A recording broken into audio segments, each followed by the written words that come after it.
Welcome in everybody to our latest edition of Biz Biz Rizz. Rizz. Jazz hands, Biz Three Rizz. fingers. Yeah, all right. We had a question come in from a young lady asking, Hi, my question is what do you believe are the best qualities a sports broadcaster should have? this is a very broad question. So we can go a lot of different ways. I'm percolating on this right now, but we'll go ahead. Celeste is always good at starting us off.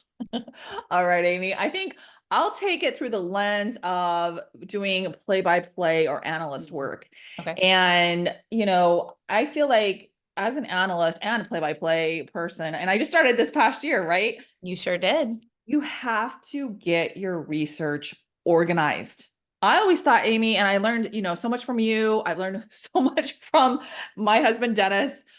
It's not just good enough to research and know the pronunciation of names. It's not just enough to organize information on the board in a certain way. It's organizing in your mind in a way that works for you.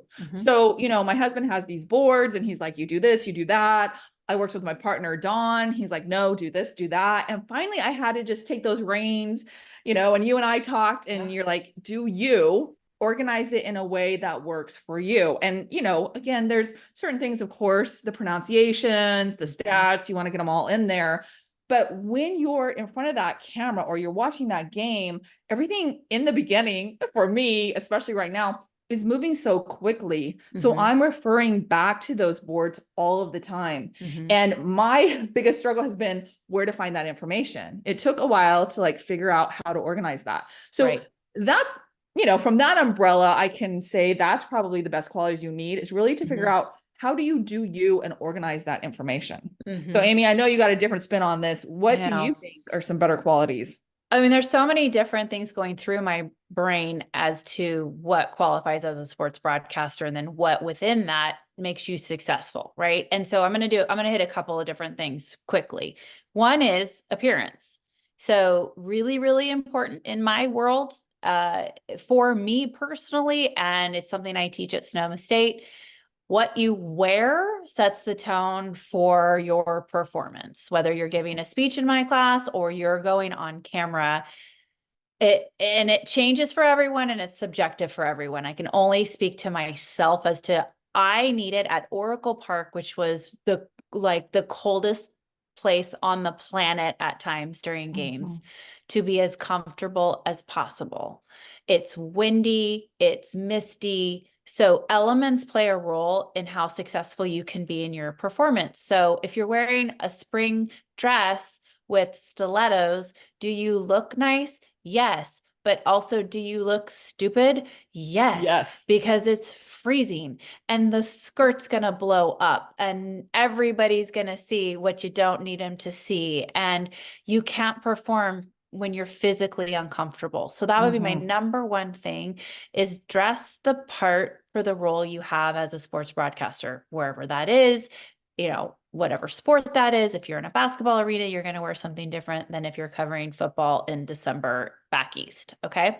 Well said. The other thing that comes to mind, it goes along the lines of what you're saying about your research, but it's really about knowing your stuff and also know what you don't know and stay away from it until you're comfortable enough reporting it. So I can only really speak to baseball specifically. Early in my career, I did do basketball and football, but my role was very small then as a sideline reporter and very carved out. Like it was like, injury reports, things like that. When I got on with the Giants, I had a larger role of the information I was to deliver. And early in my career, I was trying to over deliver and memorize things and push outside of my comfort zone to make people think I knew what I was talking about. And what happens is you come across looking like you actually don't know what you're talking about.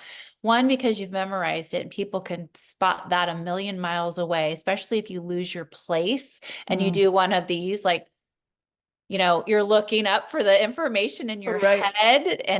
And the other thing is, simplifying oftentimes is the best way to approach it until you're really comfortable with stats, with understanding how stats work in the sport that you're covering. You know, if you're going to talk about WAR, wins against replacement in baseball, then you better know exactly what it means. And if you don't, why are you talking about it? Does it really have a spot in what you're trying to deliver to the audience? So, and unfortunately for women, the margin for error is slim to none. And so you really need to kind of baby step it until you completely understand the information you're delivering and how to deliver it properly within the context of your hit or your report.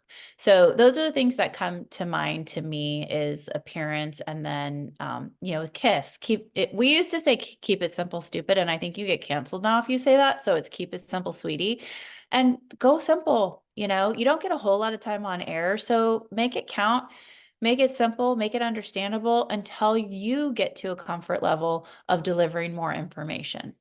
So that's what I've got.